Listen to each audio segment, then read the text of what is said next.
A day in my life of a sick mom na walang hilot.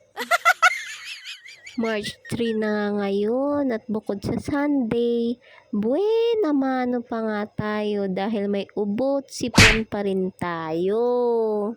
At kahit ganoon, ako pa rin ang kailangan magayos ng kamang ito.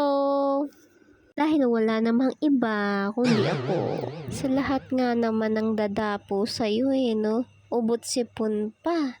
Diyos mio, Mario Joseph. At ako ay nanay pa. Nagtatrabaho pa ako. Apakahirap talaga. Kaya nga sabi ko kagabi sa magaling kong asawa, hilutin niya naman ako para gumaan-gaan ang aking pakiramdam. Kaso mas inuna pa yung Dota. Ayan, epikasin na lang tayo. Pahid-pahid dito, pahid-pahid doon.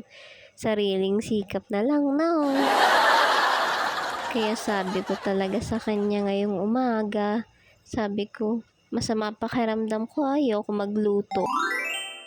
Aba, ang sagot ba naman sa akin walang problema. Ipagluluto niya daw ako. Abay, may isang salita naman. Pinagluto nga ako, pero sa labas naman. Andito na naman kami sa buffet. Diyos mio, Mario Joseph, Marimar, por favor. At dito naman talaga, ay napakasipag niya. Luto lang siya ng luto at kain lang kami ng kain dito. Buti na lang talaga, libre pa tong si sabi ko kasi. Watermelon lang namang kinakain yan dito. Miss, ilibre nyo na. Buti na lang, libre din ng infant, no? Pero kung tutuusin, mas matakaw pa to kaysa sa kuya niya.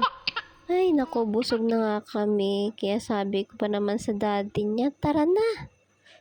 Tara na ka, bingi ka pa.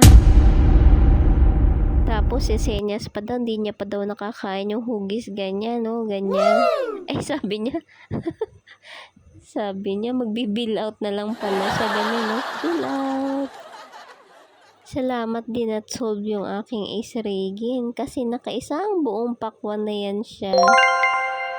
Kung akala mo marami pang tira, share na lang yan at isang beef. Nainggit ka naman no, o siya, wala na akong papautang sa'yo ha, nasangyup na namin. Bye-bye!